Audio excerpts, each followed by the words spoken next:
Hello students, now we'll discuss next topic in absorption of water. But before we understand types of absorption, first we have to study what is transpiration. Transpiration का concept clear होगा then हम different types of absorption study कर सकते हैं. First, transpiration है क्या और आगे हम छोटे छोटे topics करेंगे related to transpiration like types of transpiration क्या है, what is the significance of transpiration, हमें नेचर में ट्रांसपिरेशन क्यों मिलता है. And very well saying is transpiration is an necessary evil. So ये आपने बहुत ही बार सुना होगा बचपन से. आई थिंक 6th क्लास से हमारे पास साइंस स्टार्ट हो जाती है and we study transpiration. But for MSc level और फॉर सीएसआर एग्जाम आपको ट्रांसपिरेशन में थोड़ा सा लिटिल हायर स्टडीज करना होता है क्वेश्चन पॉइंट ऑफ व्यू से. नेक्स्ट हम पढ़ेंगे कौन से फैक्टर्स हैं जो ट्रांसपिरेशन को अफेक्ट करते हैं. अगर हमें फैक्टर्स पता होंगे तो उसको हम यूज कर सकते हैं अपनी कल्टीवेशन स्टडीज में, कमर्शियल प्रोजेक्ट्स में. अगर हमें आइडिया है कि प्लांट्स कैसे ट्रांसपायर कर रहा है, कैसे आप उसकी ट्रांसपिरेशन को कम कर सकते हो, एब्जॉर्प्शन को बढ़ा सकते हो एंड ऑल फैक्टर्स. देन हम करेंगे डिफरेंट स्टेप्स और डिफरेंट स्टेप्स में कौन से बेसिक सेल्स हैं जो ट्रांसपिरेशन प्रोसेस में इन्वॉल्व होते हैं. गार्ड सेल्स होते हैं और हम उसमें एक पोर कंसीडर करते हैं, स्टोमेटल ओपनिंग एंड क्लोजिंग. तो वो मैकेनिज्म भी हमें स्टडी करना है और डिफरेंट स्टेप्स ऑफ ट्रांसपिरेशन भी देखना है. तो ये डिफरेंट टॉपिक्स हैं जो हम एक ट्रांसपिरेशन टॉपिक के अंडर पढ़ेंगे. आप डिफरेंट सब टॉपिक्स हम 1 by 1 कंसीडर करेंगे. सबसे पहले हमारे पास है टाइप्स ऑफ ट्रांसपिरेशन. अब ट्रांसपिरेशन प्रोसेस क्या है, I think you all must know. Transpiration is loss of water in the form of vapours. This is very important. आपको ये क्लियर होना चाहिए कि वाटर किस फॉर्म में लॉस किया जाता है by plants. Loss of water in the form of vapours by aerial parts of plant. Aerial parts का मतलब क्या हम ले रहे हैं, जो अबव ग्राउंड पार्ट्स हैं, मतलब रूट्स और उसमें आपको ट्रांसपिरेशन नहीं मिलेगा. हमें ट्रांसपिरेशन कहाँ मिलेगा, जो पार्ट्स प्लांट के एयर में है, एरियल पार्ट्स आप उनको कह रहे हो. और वहां से लॉस ऑफ वाटर होता है, किस फॉर्म में होता है, वाटर वेपर्स की फॉर्म में होता है. अभी हम ये मानते हैं कि जितना भी वाटर एब्जॉर्ब किया प्लांट्स ने, अपनी एब्जॉर्प्शन तो वो करते रहते हैं क्योंकि वाटर तो चाहिए प्लांट्स की ग्रोथ के लिए. तो जितना एब्जॉर्ब करते हैं नियरली 2 to 3% वो यूज कर पाते हैं. और हम कहेंगे 98 to 99% of water absorbed is lost by transpiration. मतलब काफी ह्यूज अमाउंट ऑफ वाटर जो है वो लूज किया जाता है. फिर भी नेचर में आपको ट्रांसपिरेशन मिल रहा है, there must be a reason. ठीक है, तो पहले हमें टाइप्स देखने हैं, उनके फैक्टर्स देखने हैं, तब हम ये देखेंगे कि सिग्निफिकेंस क्या है, क्यों नेचर में आपको ये प्रोसेस मिलता है. सबसे पहले टाइप्स हमने किस बेसिस पे कैटेगराइज किया है कि कौन सा पार्ट है जहां से लॉस ऑफ वाटर हो रहा है बेसिकली. तो टाइप्स में आपके पास 3 टाइप्स आती हैं. First is stomatal transpiration,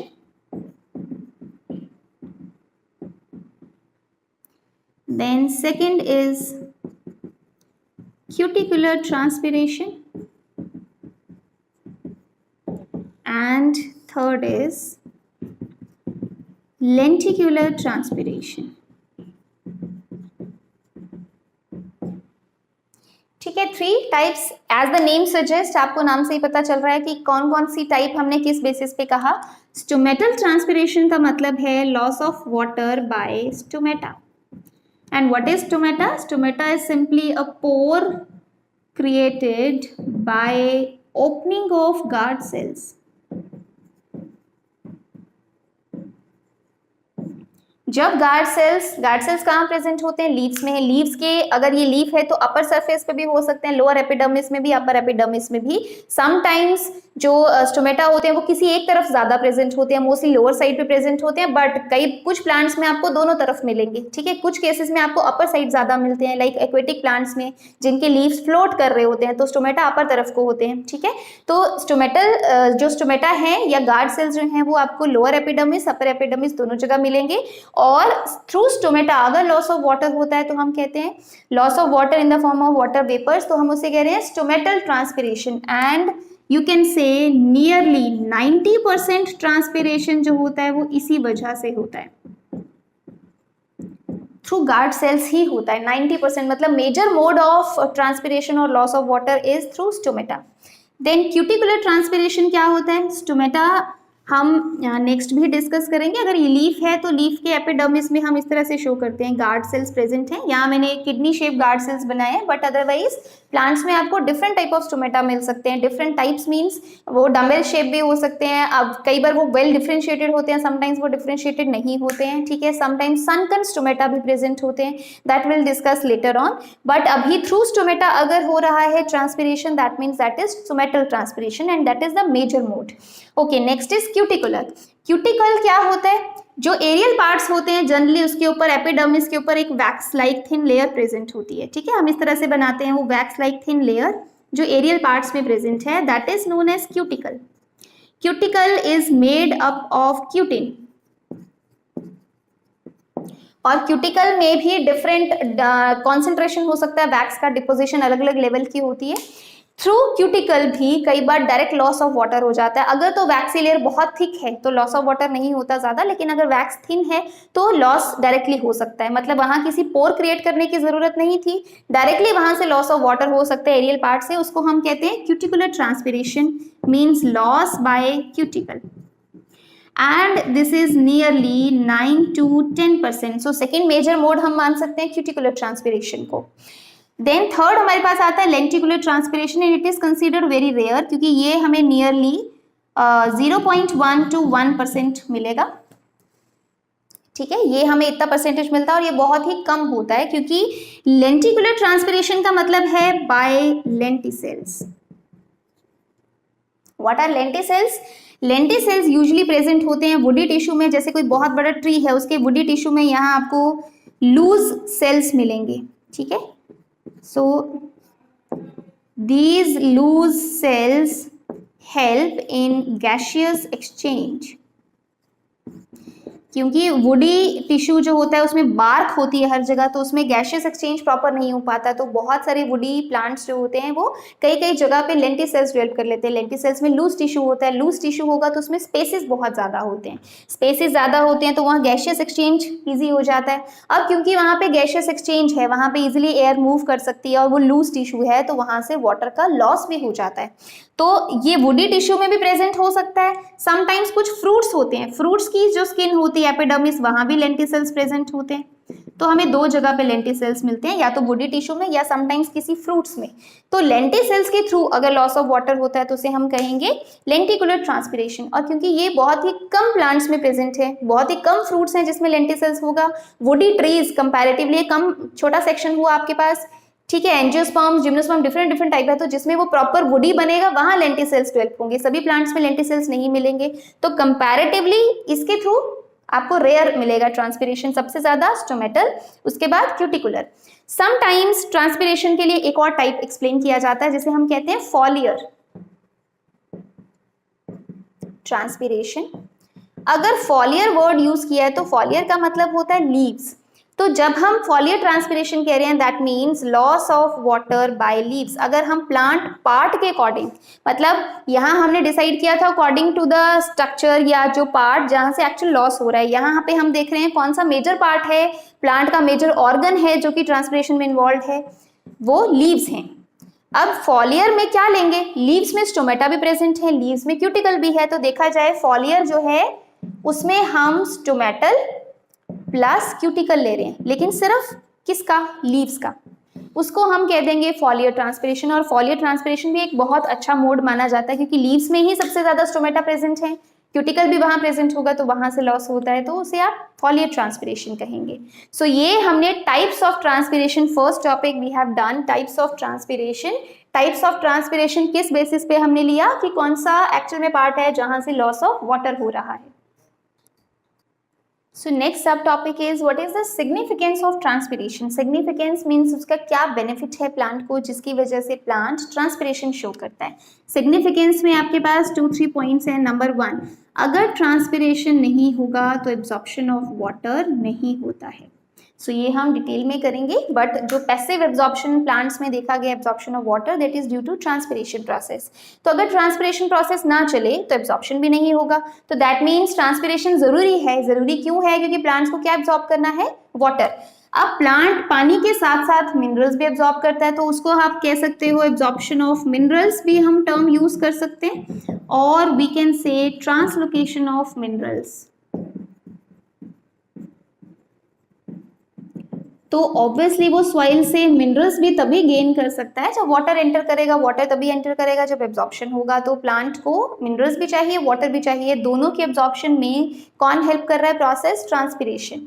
third, क्योंकि पानी जो है वो एब्जॉर्ब हो रहा है और थ्रू लीव्स या जो एरियल पार्ट्स हैं वो बार बार वाटर लॉस कर रहे हैं, तो क्या होता है, जो भी पार्ट ऑर्गन जो है वाटर लूज करता है वो पार्ट ऑब्वियसली कूल रहता है, क्योंकि बार बार वो वाटर का लॉस कर रहा है, ठीक है। तो उसको कूल रहने में हम कह सकते हैं इसको थर्मो रेगुलेशन में कौन हेल्प कर रहा है? ट्रांसपिरेशन। अदरवाइज क्या होगा, बहुत ब्राइट सनलाइट है अगर, तो प्लांट जो है उसके एरियल पार्ट्स हीट अप कर सकते हैं, हीट अप करेंगे तो उससे सबसे बड़ा प्रॉब्लम क्योंकि एंजाइम्स वर्क कर रहे होते हैं प्लांट टिश्यू के अंदर, तो एंजाइम्स अगर ज्यादा हीट ले लेंगे तो ऑब्वियसली वो डीनेचर कर जाएंगे, प्लांट का सारा सिस्टम अच्छे से वर्क नहीं कर पाएगा। तो to maintain a particular temperature जिसकी वजह से एंजाइम्स की एक्टिविटी अच्छी रहे, एक एम्बिएंट टेम्परेचर मेंटेन करने के लिए उसको थर्मो रेगुलेशन करना होता है। Thermo means temperature, regulation means regulate करना, कि उसको बहुत ज्यादा भी नहीं बढ़ने देना है, बहुत कम भी नहीं होने देना है। तो थर्मो रेगुलेशन में कौन हेल्प कर रहा है? Transpiration, thermo regulation, or you can say maintenance of ambient temperature in aerial parts। अगर ट्रांसपिरेशन होता रहेगा, लॉस ऑफ वाटर होता रहेगा, तो उसमें एक प्रॉपर टेम्परेचर मेंटेन रहेगा और उसकी वजह से वो जो लीव्स हैं या बाकी स्टेम बाकी पोर्शन है वो हीट अप नहीं होगा। तो इसलिए थर्मो रेगुलेशन बहुत इंपॉर्टेंट है। तो ये 3 इंपॉर्टेंट पॉइंट्स हैं जिसकी वजह से transpiration is very very necessary for the plant. But significance के साथ हम एक चीज और कहेंगे, very important saying I already told you, transpiration जो होता है it is considered as necessary evil. Necessary है वो तो हमने देख लिया सिग्निफिकेंस में, लेकिन वो इविल क्यों है? नेसेसरी है, अगर वो नहीं होगा तो एब्जॉर्प्शन नहीं हो सकता, बट इविल हम क्यों मान रहे हैं? क्योंकि कुछ ड्रॉबैक्स भी हैं ट्रांसपिरेशन प्रोसेस की। आपको पता है जितना वो वाटर गेन कर रहा था, एब्जॉर्ब कर रहा था प्लांट, उसका काफी मेजर अमाउंट 98 to 99% जो वाटर था वो लूज कर दिया प्लांट ने बाय ट्रांसपिरेशन। तो हम ये कह सकते हैं एक्सेसिव लॉस ऑफ वाटर हो जाता है समटाइम्स ट्रांसपिरेशन की वजह से। मोस्ट ऑफ द टाइम हम ये मान रहे हैं कि मैक्सिमम अमाउंट ऑफ वाटर जो है वो लूज कर रहा है, पर कई बार ऐसा भी हो जाता है ट्रांसपिरेशन इतना बढ़ जाता है कि प्लांट अपनी यूज के लिए वाटर नहीं ले पाता और जितना वो लेता है वो सारा का सारा ट्रांसपिरेशन में चला जाता है। तो हम तब कह रहे हैं कि एक्सेसिव लॉस ऑफ वाटर भी हो सकता है। नंबर 2, जैसे आपने प्लांट सुने होंगे डेसिडुअस ट्रीज या डेसिडुअस प्लांट्स, हम किन्हें कहते हैं? डेसिडुअस का मतलब होता है which shed their leaves in a particular season, और मोस्टली ऑटम सीजन होता है क्योंकि ऑटम सीजन में वाटर की डेफिशिएंसी होती है। तो डेसिडुअस ट्रीज जो होते हैं वो एब्सिशन शो करते हैं। Abscission is leaf falling. Seasonal हम कह सकते हैं इसको, सीजनल क्योंकि वो ऑटम सीजन में शो करते हैं। तो ट्रीज या प्लांट्स को ऐसा क्यों करना पड़ता है? क्योंकि अदरवाइज लीव्स इतना ज्यादा ट्रांसपिरेशन करते हैं और पानी सॉइल के अंदर नहीं होता तो जो प्लांट है उसको हार्म हो जाएगा, इसलिए वो लीव्स या ऐसे पोर्शंस को शेड कर देते हैं जहां से ट्रांसपिरेशन का लॉस बहुत ज्यादा है। तो जस्ट टू कंजर्व वाटर, तो ये डेसिडुअस ट्रीज को शो करना पड़ता है टू रिड्यूस ट्रांसपिरेशन लेवल्स, ठीक है। और थर्ड हम ले सकते हैं जितनी भी अडेप्टेशन हम पढ़ते हैं प्लांट्स में जहां वाटर डेफिशिएंसी होती है, ऐसे प्लांट्स को जो वाटर डेफिशिएंसी कंडीशंस में ग्रो कर सकते हैं उन्हें हम जीरोफाइट्स कहते हैं, जो प्रॉपर्ली अडेप्टेड होते हैं to the environment where water amount is very very less in the soil. तो जीरोफाइट्स को बहुत सारी अडेप्टेशन शो करनी पड़ती हैं। समटाइम्स उनको लीव्स की जगह स्पाइन्स बनाने पड़ते हैं। सनकन स्टोमेटा, सनकन मीन्स जो टिश्यू के काफी अंदर की तरफ को प्रेजेंट होते हैं, स्टोमेटा प्रेजेंट होते हैं, उनको हेयरी स्ट्रक्चर्स बनाने पड़ते हैं। हेयर होते हैं लीव्स के ऊपर कई बार just to prevent water loss, की वहां से हीट वो कम गेन करेंगे। बहुत सारी अडेप्टेशंस हैं जो जीरोफाइट्स को शो करनी पड़ती हैं और हर अडेप्टेशन के लिए उसको एक extra amount of energy spend करना पड़ता है। दैट मीन्स जीरोफाइट्स बहुत सारा amount of energy in adaptations में क्यों शो कर रहे हैं? Just to reduce transpiration level, कि उनका जो वाटर जितना उन्होंने गेन किया वो एक्सेसिव लॉस ना हो जाए। तो इसका मतलब बहुत सारी कंडीशंस में ट्रांसपिरेशन जो है वो इविल भी है, मतलब उसके बहुत सारे ड्रॉबैक्स भी हैं, बट कोई भी प्लांट ट्रांसपिरेशन को अवॉइड नहीं कर सकता, इसीलिए हम इसको नेसेसरी इविल कहते हैं कि ये इविल तो है लेकिन बहुत जरूरी है, क्योंकि इसके बिना एब्जॉर्प्शन ही नहीं होगा। So absorption of water, minerals और थर्मो रेगुलेशन सबसे इंपॉर्टेंट सिग्निफिकेंस है ट्रांसपिरेशन का। So this is all about significance. We have done second sub topic of transpiration. Next topic is factors affecting rate of transpiration. कौन कौन से factors हैं जो transpiration को अफेक्ट करते हैं? सबसे पहले हम लेते हैं रिलेटिव ह्यूमिडिटी, या समटाइम्स हम इसे एटमॉस्फेरिक ह्यूमिडिटी भी कहते हैं।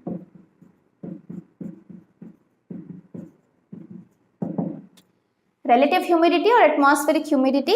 ह्यूमिडिटी क्या होता है? Amount of water present in the environment, air में कितना पानी है उसको हम ह्यूमिडिटी की टर्म्स में एक्सप्रेस करते हैं। अगर मैं कहती हूँ ह्यूमिड एयर है तो इसका मतलब अमाउंट ऑफ वाटर ज्यादा है, और अगर मैं कहती हूँ ड्राई एयर तो इसका मतलब अमाउंट ऑफ वाटर बहुत कम है।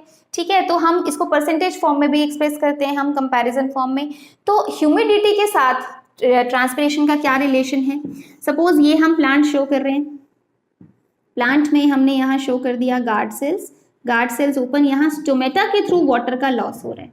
ठीक है, अब जो स्टोमेटा है वो वाटर बाहर रिलीज कर रहे हैं, तो ऑब्वियसली बाहर जो एनवायरनमेंट है, जो एयर है, उसमें पानी कम होगा, तभी तो जल्दी जल्दी वाटर वहां से लूज होता जाएगा। अगर पहले ही पानी बहुत ज्यादा है बाहर तो जगह नहीं मिलेगी वाटर मॉलिक्यूल्स को अब बाहर मूव करने के लिए। अगर इस गार्ड सेल के अराउंड बहुत सारा वाटर ऑलरेडी प्रेजेंट है, ऑलरेडी बहुत सारे वाटर मॉलिक्यूल्स हैं, तो हम कहेंगे ह्यूमिड एयर है। ह्यूमिडिटी अगर ज्यादा है तो इसका मतलब वाटर मॉलिक्यूल्स बाहर बहुत ज्यादा हैं, अगर बहुत ज्यादा हैं तो उसको जगह नहीं मिलेगी वाटर मॉलिक्यूल्स को नेक्स्ट और बाहर आने के लिए, तो जो रेट ऑफ ट्रांसपिरेशन है वो कम हो जाएगा। मतलब जब ह्यूमिडिटी ज्यादा तो रेट ऑफ ट्रांसपिरेशन कम। लेकिन अब मैं आपको कहती हूँ कि एक्चुअल में जो बाहर की एयर थी वो बहुत ही ड्राई है। ठीक है, तो अगर गार्ड सेल्स के आसपास एयर ड्राई है, कोई वाटर मॉलिक्यूल्स या बहुत कम प्रेजेंट है, तो जल्दी जल्दी लॉस होगा वहां से। ड्राई एयर में इजीली जो वाटर मॉलिक्यूल्स हैं वो बाहर आएंगे, गर्म हवा जो भी होगी या ड्राई एयर होगी वो जल्दी से उसको पास ऑन कर देगी, फिर से एक वेकेंट साइट्स क्रिएट हो जाएंगे जहां फिर से वाटर मॉलिक्यूल्स आ सकते हैं। लेकिन ह्यूमिड एयर होगी तो कोई वेकेंट साइट्स नहीं है जहां पे वाटर मॉलिक्यूल मूव कर पाएगा। तो इससे हमें पता चल रहा है कि जब ह्यूमिडिटी कम है तो रेट ऑफ ट्रांसपिरेशन हाई, जब ह्यूमिडिटी ज्यादा है तो rate of transpiration come. That means हम कह सकते हैं that transpiration shows inverse relation with humidity. Humidity जब कम होगा मीन्स ड्राई एयर तो ट्रांसपिरेशन ज्यादा, ह्यूमिडिटी जब ज्यादा मीन्स ह्यूमिड एयर तो ट्रांसपिरेशन कम। इनवर्स रिलेशनशिप ये शो करता है। ठीक है, सिमिलरली जैसे हमने ह्यूमिडिटी किया वैसे हम एक और फैक्टर कर सकते हैं, टेम्परेचर। टेम्परेचर के साथ क्या रोल होगा? ऑब्वियसली अगर टेम्परेचर हाई है एनवायरमेंट का तो गर्मी ज्यादा है, टेम्परेचर हाई है, गर्मी ज्यादा है, तो प्लांट जो होगा उसको भी वाटर की डेफिशिएंसी ज्यादा फील होगी। तो बाहर अगर गर्मी ज्यादा है, हीट अप हो रहा है सब कुछ चीजें, तो ज्यादा से ज्यादा पानी का लॉस होगा। हमें गर्मी में ज्यादा प्यास लगती है, सेम कंसेप्ट वही। तो टेम्परेचर अगर हाई है तो ट्रांसपिरेशन का रेट भी हाई, अगर टेम्परेचर कम है तो रेट ऑफ ट्रांसपिरेशन भी कम रहेगा। तो टेम्परेचर के साथ हम जो रिलेशनशिप कहेंगे वो कैसा होगा? Direct. Means transpiration is high if temperature is high and transpiration is low, rate of transpiration is low if temperature is low। ठीक है, तो हम इस तरह से रिलेशन बता सकते हैं। देन थर्ड फैक्टर हम ले सकते हैं विंड। ठीक है, विंड के साथ क्या रिलेशन है? देखो विंड में हमें बहुत सारी टर्म्स दी होती हैं। अगर हमें दिया है स्टैग्नेंट एयर है, if word stagnant is used that means stagnant का मतलब होता है still, जो हवा चल नहीं रही है, मतलब बहुत ही रुकी हुई है वहां पे। अगर हवा वहीं रुकी है तो क्या होता है? यहाँ से वाटर का लॉस हुआ, ये हवा चल नहीं रही तो वाटर मॉलिक्यूल वहीं उसके आसपास रहेगा, फिर से लॉस हुआ तो वाटर मॉलिक्यूल यहीं, फिर से लॉस हुआ तो वाटर मॉलिक्यूल यहीं। स्टिल एयर में क्या होता है? पहले ट्रांसपिरेशन से लॉस होता जा रहा है लेकिन वो वाटर मॉलिक्यूल्स उसके आसपास ही इकट्ठे हैं। तो चाहे ओवरऑल ह्यूमिडिटी ज्यादा नहीं है लेकिन जहां पे लॉस हो रहा है उसके आसपास वाटर की सैचुरेशन होती जाएगी। वाटर मॉलिक्यूल्स बढ़ते जाएंगे क्योंकि वो कहीं भी मूव नहीं कर रहे हैं। मूव क्यों नहीं कर पा रहे हैं? क्योंकि एयर मूव नहीं कर रही है। तो ऐसी कंडीशन में स्टिल एयर में रेट ऑफ ट्रांसपिरेशन लो रहेगा क्योंकि स्टोमेटा के आसपास वाटर की सैचुरेशन ज्यादा है। तो we will say rate of transpiration will be लो।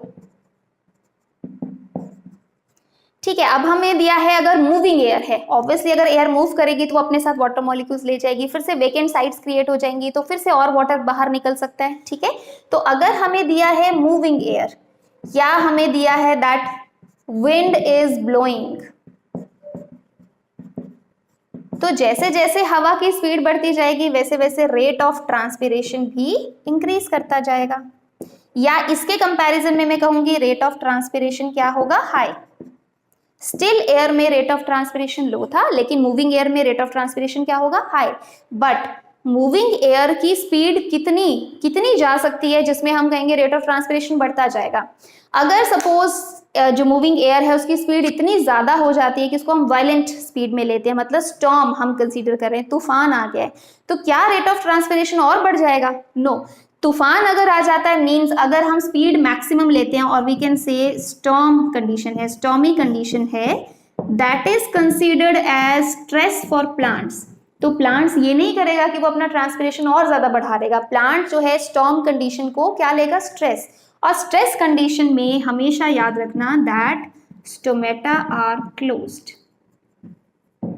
अगर स्टोमेटा ही क्लोज हो गए तो मतलब रेट ऑफ ट्रांसपिरेशन फिर से रिड्यूस कर जाएगा, फिर से लो हम कहेंगे। ठीक है, तो एयर के साथ हम इसको ऐसे रिप्रेजेंट करते हैं। इसमें आप डायरेक्ट और इनडायरेक्ट रिलेशन क्लियरली नहीं बता सकते क्योंकि आपको देखना पड़ेगा कैसा टाइप का हमें एयर दिया है। लो हमें मिलेगा स्टॉर्मी में और स्टेगनेंट में, और हाई हमें मिलेगा अगर मूविंग एयर है और एक जेंटल स्पीड के साथ वो मूव कर रहा है। ठीक है, तो ये हमारे पास थर्ड फैक्टर हो गया विंड। नेक्स्ट फैक्टर हम लेंगे लाइट। सो लाइट के साथ भी आप रिलेशन कैसे बता सकते हो? जो स्टोमेटा होते हैं दे open during light condition and close during night condition. मतलब जब डार्क कंडीशन होता है तो वो क्लोज हो जाते हैं, जब लाइट कंडीशन होती है तो वो ओपन हो जाते हैं। तो उस वे में हम रिलेट कर सकते हैं, जैसे लाइट कंडीशन होगी हम कहेंगे स्टोमेटा विल ओपन। जितने स्टोमेटा ओपन होते जाएंगे दैट विल इंक्रीज ट्रांसपिरेशन। ठीक है, और जब डार्क कंडीशन है तो स्टोमेटा क्लोज होते जाएंगे, जैसे जैसे वो क्लोज होते जाएंगे इसका मतलब डार्क कंडीशन में रेट ऑफ ट्रांसपिरेशन क्या होता जा रहा है? कम होता जा रहा है। अब नेक्स्ट फैक्टर हम क्या ले सकते हैं? CO2 concentration. CO2 कॉन्सेंट्रेशन का बहुत इंपॉर्टेंट रोल है। नेचर में जितनी CO2 है उसके अकॉर्डिंग हमारे स्टोमेटा वर्क कर रहे हैं। प्लांट्स में वो स्टोमेटा जो है वो गार्ड सेल्स के मतलब जो ओपनिंग होती है तो स्टोमेटा ओपन, तो स्टोमेटा जो है लॉस ऑफ वाटर तो कर रहे हैं, साथ में गैसियस एक्सचेंज में भी रोल प्ले करते हैं फोटोसिंथेसिस के लिए, जो बहुत इंपॉर्टेंट है। लेकिन अगर एटमॉस्फेयर में या जब हम लैब कंडीशंस में भी एक्सपेरिमेंट्स करते हैं, if we increase CO2 to very high concentration that is considered as a stress। तो अगर CO2 कॉन्सेंट्रेशन बहुत हाई दिया जाता है तो प्लांट के लिए अगेन ये स्ट्रेस कंडीशन है। और हमें पहले ही पता है, हमने पहले स्टॉर्मी में भी किया कि अगर स्ट्रेस कंडीशंस हो जाती हैं तो प्लांट क्या करता है? Plant will close stomata. अगर स्टोमेटल क्लोजर हो जाता है तो ऑब्वियसली रेट ऑफ ट्रांसपिरेशन क्या कर जाएगा? डिक्रीज। सो CO2 कॉन्सेंट्रेशन के साथ भी हम इस तरह से देखेंगे वेरिएशन। नेक्स्ट एक इंपॉर्टेंट फैक्टर आप ले सकते हो availability of soil water. Obviously क्योंकि जो ट्रांसपिरेशन है वो एब्जॉर्प्शन ऑफ वाटर में हेल्प कर रहा है, लेकिन ट्रांसपिरेशन चलने के लिए वाटर गेन करना जरूरी है। अगर सॉइल में वाटर ही नहीं है तो ट्रांसपिरेशन कैसे चल पाएगा? तो ट्रांसपिरेशन का रेट अपने आप कम हो जाएगा क्योंकि लिमिटिंग फैक्टर वाटर है। वाटर ही नहीं है तो एब्जॉर्ब क्या होगा? तो अवेलेबिलिटी ऑफ सॉइल वाटर जितना ज्यादा है उतना ट्रांसपिरेशन रेट अपना मैक्सिमम रेट अचीव कर सकता है। अगर availability of soil water minimum है ही नहीं तो ट्रांसपिरेशन का रेट भी क्या कर जाएगा? डिक्रीज कर जाएगा। So it is very important factor for transpiration. Last factor is atmospheric pressure.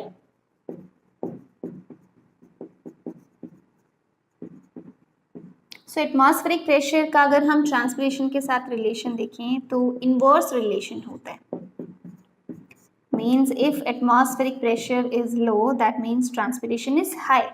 ठीक है, रिलेशन हमें पता चल गया। अब कई बार क्वेश्चन में आपको दो रीजन्स एक्सप्लेन करने होते हैं कि अगर हिल्स और प्लेन्स को हम कंपेयर करते हैं तो दोनों में आपको जो ट्रांसपिरेशन का रेट है वो किस तरह से मिलेगा। ठीक है, सो अगर हमारे पास दो रीजन्स दे रखे हैं, एक हमें हिली एरिया दे रखा है और एक हमें दिया है प्लेन एरिया, तो हिल्स और प्लेन्स में दो चीजें वेरी करती हैं, एक तो टेम्परेचर और दूसरा है एटमॉस्फेरिक प्रेशर। दो चीजों के बेसिस पे हम ट्रांसपिरेशन पे क्या इफेक्ट होगा वो बता देंगे, बाकी फैक्टर्स को हम कांस्टेंट मान रहे हैं, देन हम कंपैरिजन कर रहे हैं।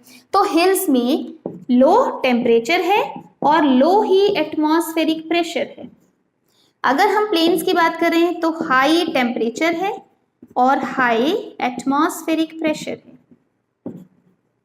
ठीक है, अब लो टेम्परेचर है तो टेम्परेचर के साथ तो ट्रांसपिरेशन का जो रिलेशन होता है वो डायरेक्ट होता है, मतलब अगर टेम्परेचर लो तो ट्रांसपिरेशन भी लो। सो लो टेम्परेचर की वजह से ट्रांसपिरेशन कैसा होगा, low rate of transpiration. Low atmospheric pressure, लेकिन रिलेशन इनवर्स है, तो अगर एटमॉस्फेरिक प्रेशर लो है तो ट्रांसपिरेशन कैसा होगा, हाई। तो दैट मीन्स यहाँ पे हम लिखेंगे हाई ट्रांसपिरेशन। अब प्लेन्स में high temperature, high rate of transpiration and high atmospheric pressure, inverse relation है तो लो ट्रांसपिरेशन। तो अगर सिर्फ इन दो फैक्टर्स को हम काउंट करें तो क्योंकि एक फैक्टर की वजह से वो लो और एक फैक्टर की वजह से हाई, तो हम ओवरऑल जो इफेक्ट मानते हैं इन दोनों फैक्टर्स का निग्लिजिबल या नील वर्ड हम यूज कर सकते हैं कि ट्रांसपिरेशन पे इन दोनों फैक्टर्स का ज्यादा इफेक्ट नहीं होगा। बट हाँ, ये डिपेंड करता है, ऐसा भी हो सकता है कि टेम्परेचर जो है वो बहुत ज्यादा लो हो, कंपैरेटिवली एटमॉस्फेरिक प्रेशर उतना लो ना हो, तो उस वजह से आपको थोड़ा बहुत वेरिएशन मिल सकता है। बट अदरवाइज हम ये मान रहे हैं कि एक फैक्टर का जो इफेक्ट है वो दूसरे के इफेक्ट को कैंसिल आउट कर रहा है। एक अगर इंक्रीज कर रहा है तो दूसरा उसको उतना डिक्रीज कर रहा है, तो ओवरऑल इन दोनों फैक्टर्स का इफेक्ट निग्लिजिबल और नील। तो हम इन दोनों केसेस में जो कंपैरिजन करेंगे वो किसी और फैक्टर के बेसिस पे करेंगे। So these are all factors affecting rate of transpiration. Transpiration पे कौन कौन से फैक्टर्स का इफेक्ट पड़ता है। अब इसी कंसेप्ट को, जो फैक्टर्स हैं, मैंने पहले भी बताया, हम इसको यूज कर सकते हैं कल्टीवेशन स्टडीज में या कमर्शियल प्रोजेक्ट्स में। तो जनरली हम ये चाहते हैं कि प्लांट जो है अगर एक्सेसिव लॉस ना करे, तो हम ट्रांसपिरेशन को स्टॉप तो नहीं कर सकते, स्टॉप करेंगे तो एब्जॉर्प्शन भी स्टॉप हो जाएगा, बट हम प्लांट की ग्रोथ के लिए ट्रांसपिरेशन के लेवल को कम जरूर कर सकते हैं। तो अगर हमें ट्रांसपिरेशन के लेवल को कम करना होता है तो कमर्शियली अगर कोई भी ब्रीडर है वो कोई क्रॉप ग्रो करना चाहता है और उसमें वो चाहता है कि ट्रांसपिरेशन का रेट कम रहे, तो हम कुछ सब्सटेंसेस यूज करते हैं जिन्हें हम कहेंगे anti transpirants. Very important term, anti transparent simply क्या है, the substances that decrease rate of transpiration. ऐसे सब्सटेंसेस कुछ भी हम यूज कर सकते हैं, कोई केमिकल्स हो सकते हैं, प्लास्टिक्स हो सकते हैं, oils, anything that will decrease the rate of transpiration. Anti transparents में हम क्या एग्जांपल ले सकते हैं, लाइक हम प्लास्टिक्स यूज कर सकते हैं, सिलिकॉन ऑयल्स यूज कर सकते हैं, लो विस्कोसिटी वैक्सेस यूज कर सकते हैं, जो हम जनरली लीफ सरफेसेस पे अप्लाई कर देते हैं, क्योंकि हम मानते हैं स्टोमेटल ट्रांसपिरेशन मेजर मोड होता है। तो जनरली हम ये प्लास्टिक, आपने देखा होगा ग्रीन हाउस में जब कई बार प्लांट्स ग्रो किए होते हैं तो उसमें प्लास्टिक से उसको कवर कर देते हैं और उसमें एक दो होल्स कर दिए जाते हैं कि गैसियस एक्सचेंज होता रहे। लेकिन प्लास्टिक कवर करने से क्या होता है कि जो प्लांट्स होंगे उनके स्टोमेटा लीव्स से जो लॉस होगा वाटर का वो लो हो रहा है, लेकिन प्लास्टिक की वजह से वो बहुत दूर नहीं जाएगा, हवा उसको लेके नहीं जा पाएगी। तो एक तरह से हम एक आर्टिफिशियल एनवायरनमेंट क्रिएट कर रहे हैं कि ह्यूमिड एयर है बाहर, ह्यूमिड एयर होगा तो रेट ऑफ ट्रांसपिरेशन कम हो जाएगा। मतलब अगर ये लीफ था प्लांट का और हमने उसके अराउंड ऐसे प्लास्टिक अरेंज कर दिया, यहाँ एक दो होल कर देते हो कि ठीक है गैसियस एक्सचेंज होता रहे, लेकिन यहाँ से हवा इतनी क्रॉस नहीं कर पाती, इतना वेंटिलेशन नहीं होता कि जितने वाटर मॉलिक्यूल्स यहाँ लॉस की वजह से इकट्ठे हुए हैं उनको सबको अपने साथ ले जाए। तो एक तरह से हमने क्या कर दिया, यहाँ पे ह्यूमिड एनवायरनमेंट क्रिएट कर दिया। ह्यूमिडिटी हाई रहेगी तो रेट ऑफ ट्रांसपिरेशन अपने आप क्या हो जाएगा, कम हो जाएगा। ठीक है, प्लास्टिक या ऑयल्स या वैक्सेस हम स्प्रे कर देते हैं सरफेस पे, तो इनके थ्रू गैसेस तो मूव कर सकती हैं पर पानी मूव नहीं करता है, तो ट्रांसपिरेशन का रेट क्या होता है, कम हो जाता है। देन हम हार्मोन्स यूज कर सकते हैं। Very important hormone abscisic acid होता है, जो स्टोमेटल क्लोजर करता है, ABA हम शॉर्ट फॉर्म में उसे कहते हैं, वो यूज़ किया जा सकता है। कुछ केमिकल्स यूज़ किए जा सकते हैं like PMA is phenyl mercuric acetate, ये स्प्रे कर दिया जाता है प्लांट पे, तो इससे भी रेट ऑफ ट्रांसपिरेशन जो है वो कम हो जाता है। और अगर हमारे पास कोई क्लोज्ड एनवायरनमेंट है जहां हम प्लांट्स ग्रो कर रहे हैं, लाइक ग्रीन हाउसेज हैं या बड़े बड़े कंटेनर्स हैं जिसमें हमने प्लांट्स को ग्रो कर रहे हैं, तो वहां हम CO2 की कॉन्सेंट्रेशन को भी चेंज कर सकते हैं। ओपन एनवायरनमेंट में तो पॉसिबल नहीं है, लेकिन क्लोज्ड एनवायरनमेंट्स में हम क्या कर सकते हैं, CO2 कॉन्सेंट्रेशन इंक्रीज कर सकते हैं। बहुत ज्यादा इंक्रीज कर दिया तो हमने कहा था स्टोमेटल क्लोजर हो जाता है, तो हमें एक ये थोड़ा सा ऑप्टिमाइज करना पड़ता है कि कितनी इंक्रीज करें सो दैट पार्शियल क्लोजर हो। पार्शियल क्लोजर होने से क्या होगा कि वो कंप्लीटली क्लोज नहीं होंगे तो एब्जॉर्प्शन पूरी तरह से रुकेगा नहीं, लेकिन कंपैरेटिवली रेट ऑफ ट्रांसपिरेशन क्या हो जाएगा, कम हो जाएगा। तो ये बहुत सारे आपके पास डिफरेंट पॉइंट्स हैं जो एंटी ट्रांसपेरेंट्स एक्ट कर रहे हैं। एंटी ट्रांसपेरेंट जो ट्रांसपिरेशन रेट को कम कर रहे हैं, इतना ही कम करना है कि जिससे एक्सेसिव लॉस ना हो लेकिन प्लांट का एब्जॉर्प्शन चलता रहे वैसा ही, तो जिससे प्लांट की ग्रोथ होती रहे लेकिन एक्सेसिव लॉस ना हो, वो हम कमर्शियल सिस्टम में इसको यूटिलाइज करते हैं। So next is steps of transpiration. Sir transpiration ultimately कैसे अचीव किया जाता है, उसमें आपके पास 3 स्टेप्स हैं मेजर। फर्स्ट स्टेप हम ये मानते हैं कि जो वाटर है वो मेसोफिल सेल से ऐसे एरिया में आ जाता है, ऐसी कैविटी में जो नियर टू गार्ड सेल्स होता है, जिसको हम सब स्टोमेटल कैविटी कह देते हैं, क्योंकि ये जो पोर है this is stomata. So stomata के जस्ट साथ में जो स्पेस है, जो इंटरसेलुलर स्पेस है, 2 सेल्स के बीच का स्पेस, उसे हम कह देंगे सब stomatal cavity. So diffusion of water into सब स्टोमेटल कैविटी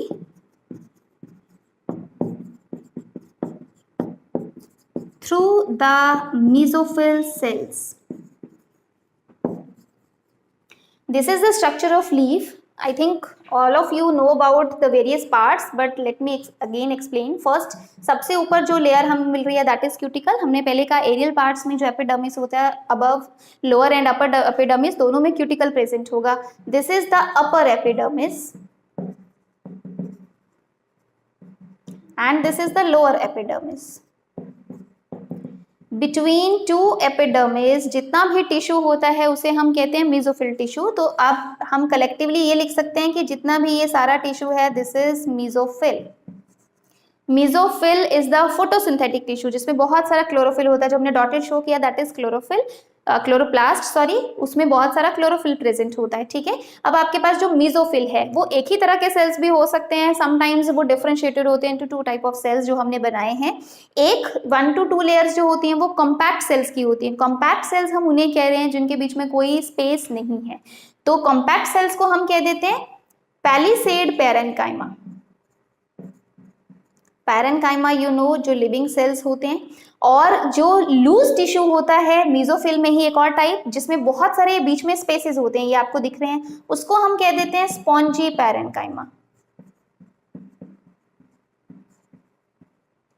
ठीक है, सो हमारे पास मेसोफिल टिश्यू की 2 टाइप्स होगी, palisade parenchyma and spongy parenchyma. Otherwise ऐसा भी हो सकता है कि एक लीफ में किसी प्लांट में पूरा का पूरा स्पॉन्जी पैरेन्काइमा हो, किसी में पूरा का पूरा पैलिसेड हो, और समटाइम्स डिफरेंशिएटेड होता है, एक तरफ को पैलिसेड यूजुअली अपर साइड और लोअर साइड पे स्पॉन्जी। तो अब जो वाटर है वो पहली बात लीफ में कहाँ से आएगा, पानी वाटर जो है वो गेन किया प्लांट ने अगर, तो वो मूव करता है थ्रू टिश्यू और अल्टीमेटली लीफ सेल्स में पहुंचता है। तो आपने देखा होगा लीफ को अगर हम देखें तो उसमें बहुत सारी वेन्स होती हैं इन जनरल, आई थिंक ये तो सबने ही बचपन में देखा है कि लीफ का स्ट्रक्चर अगर हम देखें तो उसमें आपको बहुत सारी वेन्स नजर आती हैं। कई बार एक मेन वेन होती है और उससे बहुत सारी वेन्स अराइज करती हैं, समटाइम्स आपने ऐसे भी देखा होगा जिसमें मल्टीपल मेन वेन्स आपको नजर आती हैं। तो कैसा भी स्ट्रक्चर हो, जो वेन्स हैं उसमें बेसिकली वेस्कुलर टिश्यू होता है, जाइलम एंड फ्लोएम, और मेन अगर हम लीफ को ऐसे कट कर रहे हैं, ठीक है, ये ट्रांसवर्स सेक्शन हम यहाँ शो कर रहे हैं, जब हम कट करेंगे तो सेंटर में आपके पास ये वेन दिख रहा है, ये वेन है और इसको हम बंडल्स कहते हैं, इसलिए ये बाहर वाली जो लेयर आ गई इसको हमने कह दिया बंडल शीट। हमने ऐसे कट किया तो ऊपर सबसे अपर एपिडर्मिस, लोअर एपिडर्मिस, बीच का टिश्यू मेसोफिल और वेन्स आपको नजर आएंगी। जितनी कट सेक्शन में वेन्स होंगी उतने आपको ये सर्कल नजर आएंगे। ठीक है, अब इसमें है क्या, ये बंडल के अराउंड जो शीट है उसको बंडल शीट कह दिया, और इसमें क्या प्रेजेंट है, दिस रिप्रेजेंट्स जाइलम, जो आपने डबल लेयर्ड सेल्स बनाए हैं, और जो बाकी ये टिश्यू बनाया है this represents phloem. Vascular tissue दोनों प्रेजेंट होंगे। तो पानी कहाँ से आएगा? बेसिकली जाइलम टिश्यू से। अब सपोज वाटर आ गया जाइलम टिश्यू से, तो जाइलम सेल्स में भी गया, नियर बाय फ्लोएम सेल्स में भी गया, यहाँ से बंडल शीथ में गया, बंडल शीथ से और नियर बाय मेसोफिल सेल्स में, सभी सेल्स में वाटर आगे मूव करता जाएगा। ठीक है, अब सभी की रिक्वायरमेंट पूरी कर ली जाएगी और साथ साथ वाटर जो है अब कहाँ आएगा? मेसोफिल सेल से उस सब स्टोमेटल कैविटी में भी आ जाएगा। जैसे जैसे पानी मूव करता जाएगा सबकी रिक्वायरमेंट पूरी होती जाएगी। अब जो वाटर है वो यहाँ पहुंच गया। तो सबसे पहला स्टेप हमने यही लिखा कि डिफ्यूजन ऑफ वाटर होगा किसमें? सब स्टोमेटल कैविटी में थ्रू मेसोफिल सेल्स, क्योंकि मेसोफिल सेल्स के थ्रू ही यहाँ पहुंचेगा। अल्टीमेटली तो वो जाइलम लेके आया था, पर जाइलम डायरेक्टली यहाँ वाटर नहीं ले सकता, वो मेसोफिल सेल्स को देगा, मेसोफिल सेल्स के थ्रू यहाँ आ गया। तो पहला स्टेप, पानी यहाँ कैविटी में होना चाहिए तभी ट्रांसपिरेशन हो सकता है। इस कैविटी में पानी तभी पहुंचेगा जब जाइलम उसको लेके आएगा। जाइलम तभी ला सकता है जब एब्जॉर्प्शन ऑफ वाटर होगा। ठीक है, तो पहला स्टेप ये हो गया। अब सेकंड स्टेप, पानी कैविटी में आ गया, लेकिन अगर गार्ड सेल्स क्लोज्ड है तो पोर नहीं बनेगा, पोर नहीं बनेगा तो पानी बाहर नहीं जा सकता। तो सेकंड स्टेप क्या है हमारे लिए इंपॉर्टेंट, कि जब डिफ्यूजन कैविटी में हो गया तो second step means the stomata should be open. Stomatal opening and closing के बहुत सारी थ्योरीज हैं जो हम अभी बाद में डिस्कस करेंगे। अभी पहले स्टेप्स करते हैं, जिसमें फर्स्ट हमने कहा सब स्टोमेटल कैविटी में वाटर आएगा। सेकंड हमने कहा the stomata should be open. Open मतलब गार्ड सेल्स में ये पोर क्रिएट होना चाहिए। अगर स्टोमेटा ओपन है then through this substomatal cavity water will move into this pore. Second step में पोर ओपन है और उसमें वाटर आ गया, तो थर्ड स्टेप तो सिंपल है, यहाँ के बाद वो डायरेक्टली लॉस हो जाता है इनटू द एयर। ठीक है, थर्ड स्टेप में हम सिंपली लिख सकते हैं direct diffusion of water, diffusion भी लिख सकते हो, लॉस भी लिख सकते हो, ऑफ वाटर इनटू एयर। सो सब स्टोमेटल कैविटी में भी वाटर आ जाएगा, डायरेक्ट लॉस भी हो जाएगा। जो एक कंट्रोलिंग प्रोसेस है कि ट्रांसपिरेशन को रोकना है या होने देना है, वो एक्चुअल में स्टोमेटा है। अगर स्टोमेटा ओपन है तभी वाटर बाहर जा सकता है, अगर स्टोमेटा क्लोज है तो चाहे वो सब स्टोमेटल कैविटी में प्रेजेंट है लेकिन फिर भी ट्रांसपिरेशन नहीं होगा, लॉस ऑफ वाटर नहीं हो पाएगा।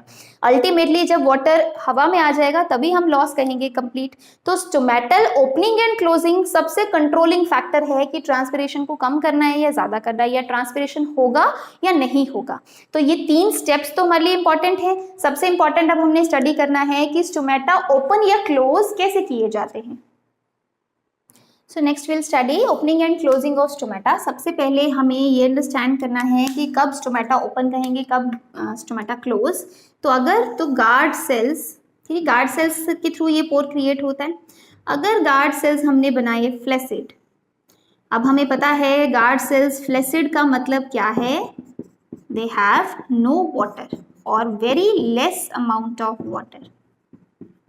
टर्गर प्रेशर यू कैन से वेरी लो या ऑलमोस्ट हम कह सकते हैं जीरो है। ठीक है, अब अगर गार्ड सेल्स जो हैं वो फ्लैसिड हैं तो हम कहेंगे, यहाँ पे आपको कोई पोर नहीं नजर आ रहा, बंद है ये सारा। ठीक है, अगर गार्ड सेल्स फ्लैसिड हैं हमने लिख दिया, तो यहाँ हम लिखेंगे स्टोमेटा क्लोज। स्टोमेटा अगर क्लोज हैं तो ऑब्वियसली ट्रांसपिरेशन नहीं होगा। अगर गार्ड सेल्स हमने बनाए टर्जिड,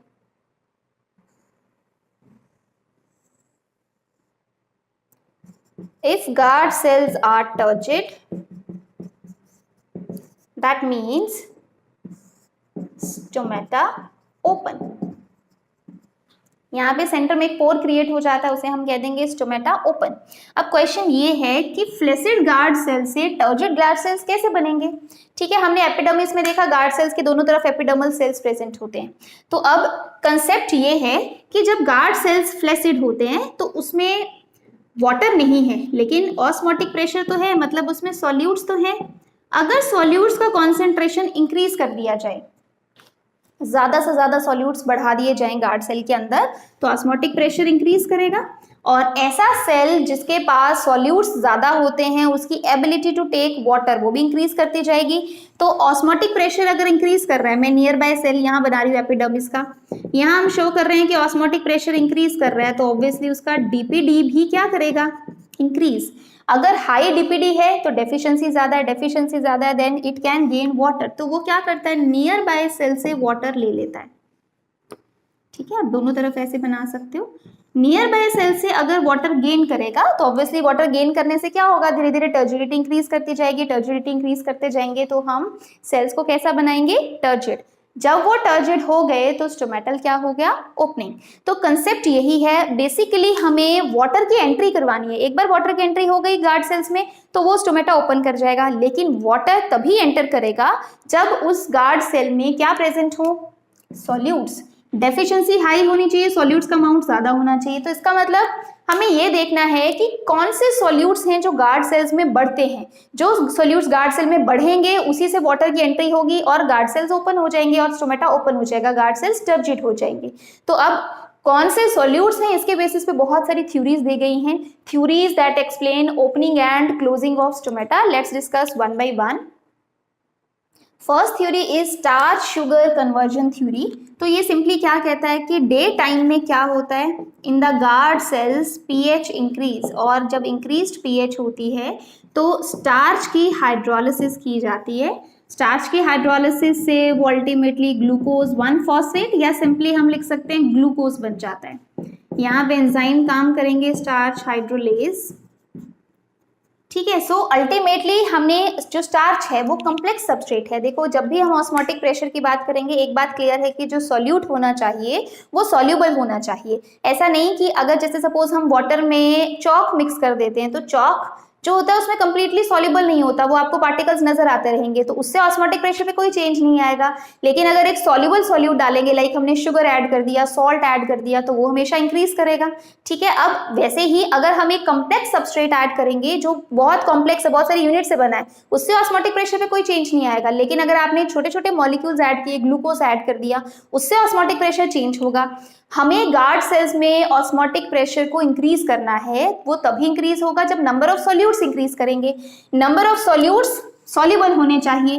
तो क्या होता है, स्टार्च जो होता है, स्टार्च ऑस्मोटिक प्रेशर पे कोई डिफरेंस क्रिएट नहीं करता, लेकिन स्टार्च की हाइड्रोलिसिस से अगर ग्लूकोज बन गया तो ग्लूकोज सॉल्यूट्स हैं और वो ऑस्मोटिक प्रेशर को इंक्रीज कर देंगे। तो ये लिखा है कि डे टाइम पे स्टार्च की हाइड्रोलिसिस होगा, ग्लूकोज बढ़ेगा। ग्लूकोज अगर बढ़ता है that will increase osmotic pressure, that will increase DPD, और अगर डीपीडी इंक्रीज कर गया तो अल्टीमेटली क्या होगा, entry of water into guard cells. ठीक है, सेम वही कंसेप्ट हम पढ़ेंगे, सिर्फ हमने ये देखा कि सॉल्यूट, इस थ्योरी के अकॉर्डिंग उसने कौन सा सॉल्यूट दिया, glucose. But this theory was rejected क्योंकि ऐसा भी देखा गया बहुत सारे सेल्स, बहुत सारे प्लांट्स में ग्लूकोज का कॉन्सेंट्रेशन इतना ज्यादा इंक्रीज नहीं करता है कि उसके बेसिस पे हम कहें कि टर्बो प्रेशर चेंजेस आपको मिल गए। तो ये वर्क कर सकता है नो डाउट, लेकिन ये यूनिवर्सल नहीं है, सभी प्लांट्स में आपको ऐसा मिले ऐसा जरूरी नहीं है। जब हमें स्टोमेटल, क्योंकि हम ओपनिंग क्लोजिंग दोनों पढ़ रहे हैं, यहाँ पे एंट्री हो गया अगर वाटर का गार्ड सेल्स में तो ऑब्वियसली स्टोमेटल क्या हुआ, ओपनिंग। ठीक है, जब क्लोजिंग करना होता है तो क्या होगा, सेम इसी को रिवर्स केस में पढ़ेंगे। तो जब डार्क कंडीशंस आ जाती हैं तो पीएच डिक्रीज कर जाता है, पीएच डिक्रीज कर जाता है तो हाइड्रोलिसिस नहीं हो रहा, हाइड्रोलिसिस नहीं हो रहा, और दूसरा क्या होगा, ग्लूकोज से फिर से क्या बना दिया जाएगा, स्टार्च। अगर ग्लूकोज से स्टार्च बन जाएगा तो ऑस्मोटिक प्रेशर डिक्रीज कर जाएगा, तो जो वाटर टर्जिड सेल्स, जो गार्ड सेल्स में गेन किया था, वही वाटर गार्ड सेल्स लूज कर देंगे। So guard cells will lose water. अगर गार्ड सेल्स ने वाटर लूज कर दिया तो ऑब्वियसली दे बिकम फ्लैसिड, और अगर वो फ्लैसिड बन जाएंगे तो हमें पता है that will close stomata. So reverse process हम कहेंगे, डार्क में ग्लूकोज से स्टार्च बनेगा और स्टोमेटा क्लोजर हो जाएगा। डे टाइम में क्या होगा, ग्लूकोज बनेगा, ऑस्मोटिक प्रेशर इंक्रीज करेगा, स्टोमेटल ओपनिंग हो जाएगा। लेकिन as I said already that this theory is not universal, तो आपको बहुत सारे प्लांट्स में ये थ्योरी के अकॉर्डिंग गार्ड सेल्स की ओपनिंग एंड क्लोजिंग या स्टोमेटा की ओपनिंग क्लोजिंग नहीं मिलता है। Second theory is synthesis of organic compounds.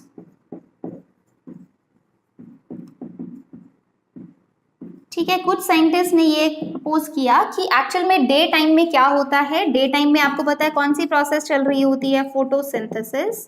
तो उनके अकॉर्डिंग CO2 वाटर एंड जो भी रॉ मटेरियल होता है उससे आगे ऑर्गेनिक एसिड्स बना दिए जाते हैं। ऑर्गेनिक एसिड्स में हम डिफरेंट एग्जांपल ले सकते हैं, लाइक आपके पास मैलिक एसिड हो सकता है प्लांट्स में, ऑक्सैलो एसिटिक एसिड हो सकता है, एस्पार्टिक एसिड हो सकता है, ठीक है, डिफरेंट एसिड्स हमें मिलते हैं। तो ये ऑर्गेनिक एसिड्स होते हैं जो एक्चुअल में ऑस्मोटिक प्रेशर इंक्रीज करते हैं। आगे का प्रोसेस तो सेम है। मींस यहाँ पे पहली वाली थ्योरी के कंपैरिजन में उसने ग्लूकोज को इंपॉर्टेंट सॉल्यूट माना था, इसने किसको माना, ऑर्गेनिक एसिड्स को। और ऑब्वियसली डार्क जब कंडीशन होगी तो फोटोसिंथेसिस नहीं होगा। कोई फोटोसिंथेसिस अगर नहीं होगा तो कोई एक्यूमुलेशन भी नहीं होगा ऑर्गेनिक एसिड्स का। अगर एक्यूमुलेशन नहीं होगा तो ऑस्मोटिक प्रेशर डिक्रीज कर जाएगा, जो पहले इंक्रीज किया था इनकी वजह से।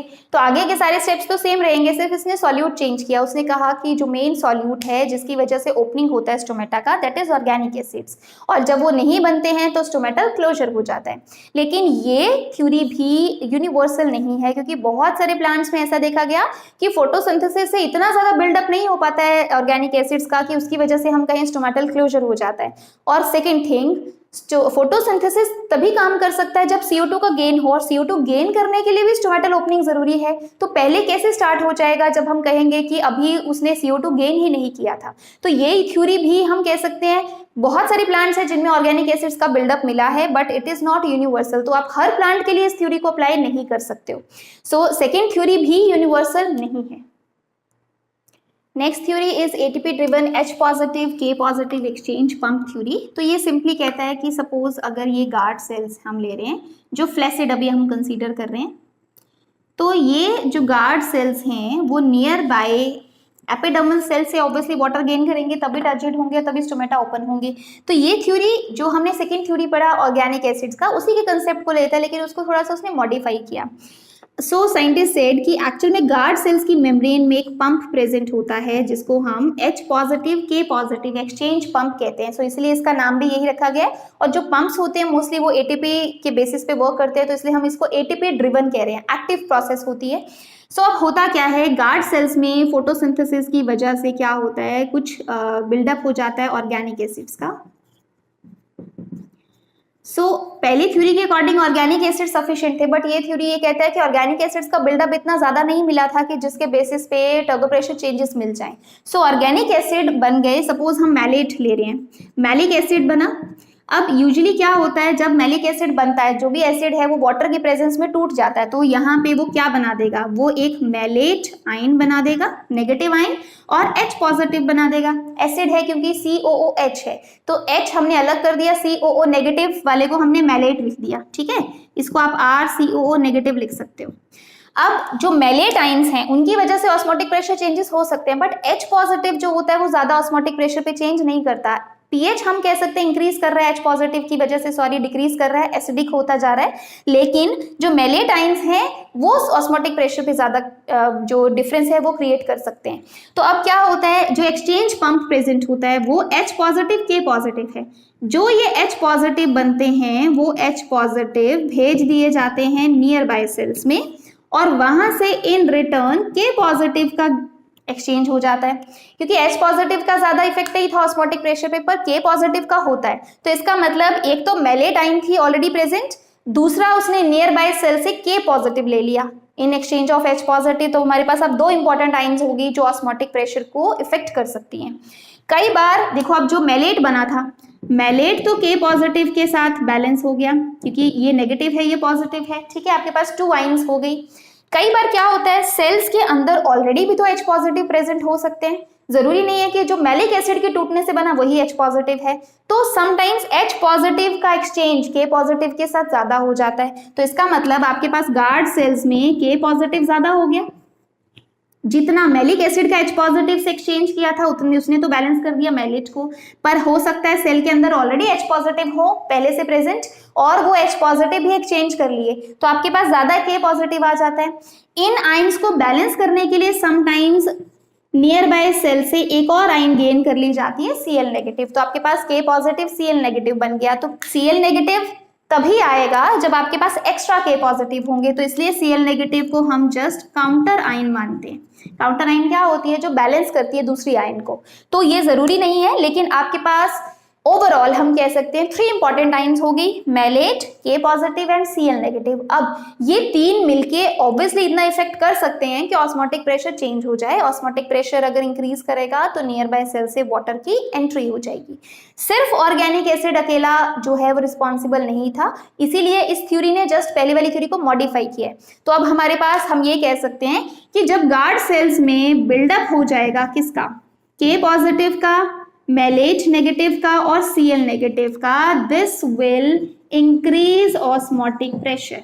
अगर ऑस्मोटिक प्रेशर इंक्रीज तो entry of water into guard cells, और अगर एंट्री ऑफ वाटर होता है इनटू गार्ड सेल्स तो ऑब्वियसली स्टोमेटा क्या करेंगे? ओपन। ठीक है, तो क्वेश्चन आपको ऐसे भी आ सकता है कि जब गार्ड सेल्स टर्जिड हैं या जब स्टोमेटा ओपन हुए तो गार्ड सेल्स में आपको कौन कौन सी आयंस मिलेंगी? ये आयंस प्रेजेंट होना जरूरी है, तभी तो वाटर गेन करेगा। तो आयंस आपको मिलेंगी के पॉजिटिव, मैलेट आयन और Cl नेगेटिव आयन, जो ऑस्मोटिक प्रेशर को इफेक्ट करती हैं। ठीक है, अब सपोज हमें गार्ड सेल्स की क्लोजिंग, स्टोमेटल क्लोजिंग करना है, तो गार्ड सेल्स कैसे होने चाहिए? फ्लैसिड। तो गार्ड सेल्स फ्लैसिड करने के लिए क्या करना पड़ेगा? जो मैलेट था वो यूज कर लिया क्योंकि वो फोटोसिंथेसिस का पार्ट है।